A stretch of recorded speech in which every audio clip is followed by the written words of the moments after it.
What's crackin', y'all? That's what Hydra said to the sea monster. Ha! Oh, that's a good one. Um, but seriously, here's a better joke. What do you call a musician who is petrified by Medusa? A rock star.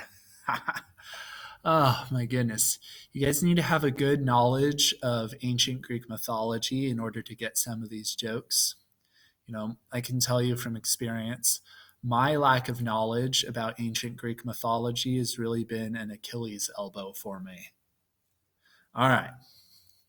Um, Greek city states. That is what we are on now.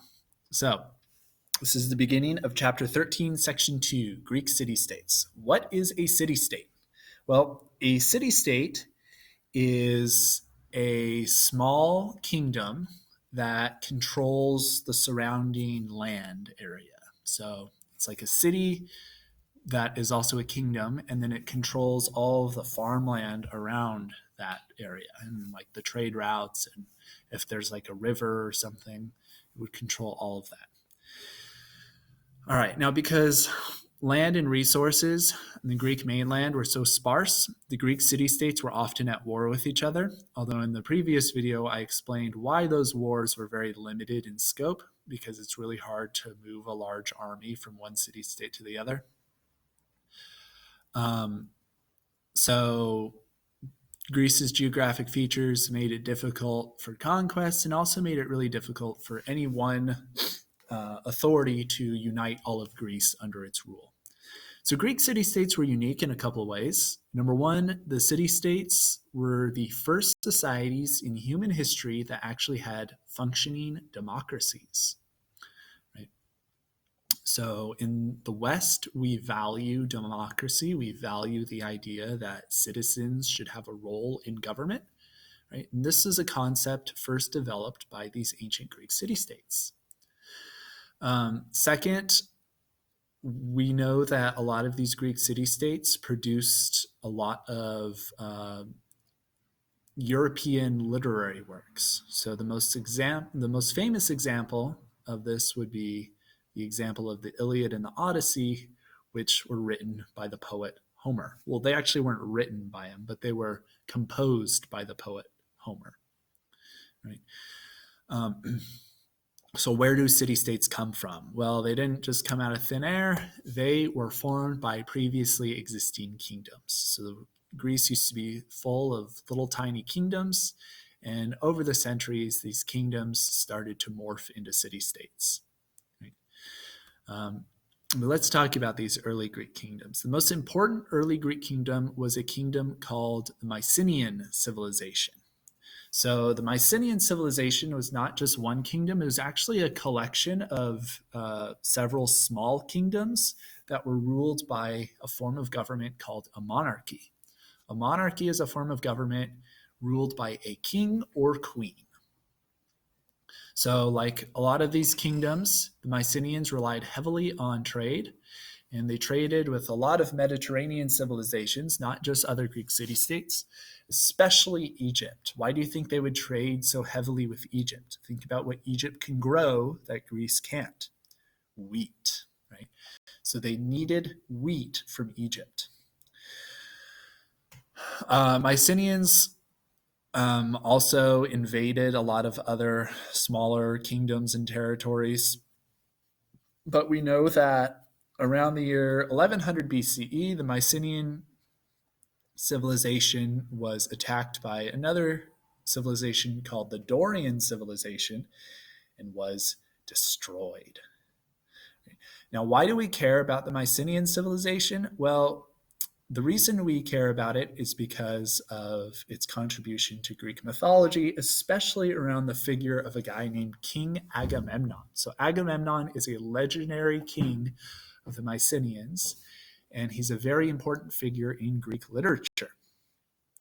So when the Dorians conquered the Mycenaeans, Greece entered a period called its Dark Age, right? The Mycenaeans had an advanced culture. They had a developed language. They had a writing system, right? But when the Dorians conquered the Mycenaeans, all of that kind of went out the window. Now, the Dark Age was not a bad time for Greece, right? We just call it the Dark Age because this is a time when Greece did not have a writing system. The Dorians did not have a writing system, so when they conquered the Mycenaeans, writing disappeared, right? So we call it a Dark Age because we don't have any written artifacts. We don't have any written evidence of what life was like under the Dorian civilization. It is dark to our eyes. We can't see because there's no writing. All right. So there's no written records that historians can use to understand what was going on in Greece during this time. Right. So that's why we call it the Dark Age, because we can't see what's going on. All right. So the Dorians conquered the Mycenaeans, but they didn't totally destroy the Mycenaeans. A lot of Mycenaeans escaped the Dorians and moved to a place called Ionia, which is on the eastern part of the Aegean Sea. Right? And the Mycenaeans' descendants started to call themselves Ionians. And they preserved a lot of legends about the Mycenaean kingdom and about King Agamemnon, the most famous of which is called the Trojan War.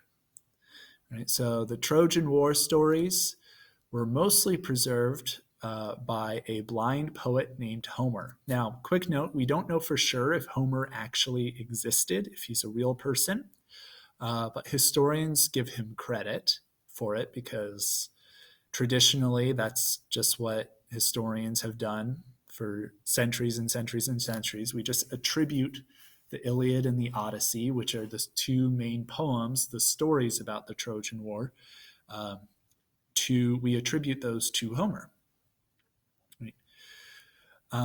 So the Trojan War, as told by Homer, is basically a 10-year siege led by Agamemnon and his allies against the city-state of Troy.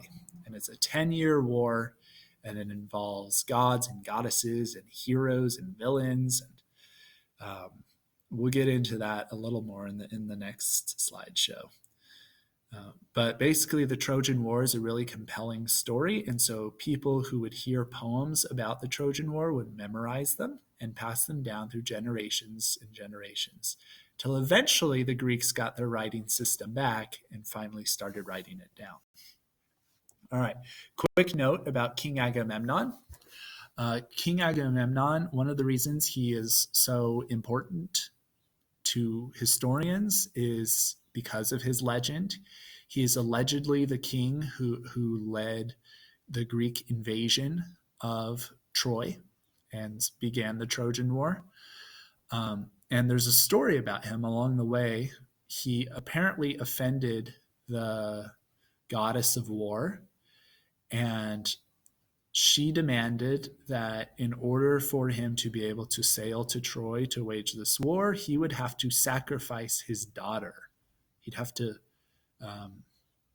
kill his daughter on one of his ships and offer her up as a sacrifice to make up for offending the goddess, right?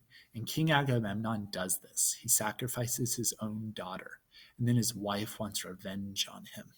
And so then when King Agamemnon returns from Troy, his wife has betrayed him by taking a lover, and the lover kills King Agamemnon to avenge the death of the daughter. Right? So these Greek myths are very dramatic. They're often very tragic, but they're also very entertaining. So in the next slide, we're going to talk about the Trojan War, the Iliad, and the Odyssey. All right. Have a nice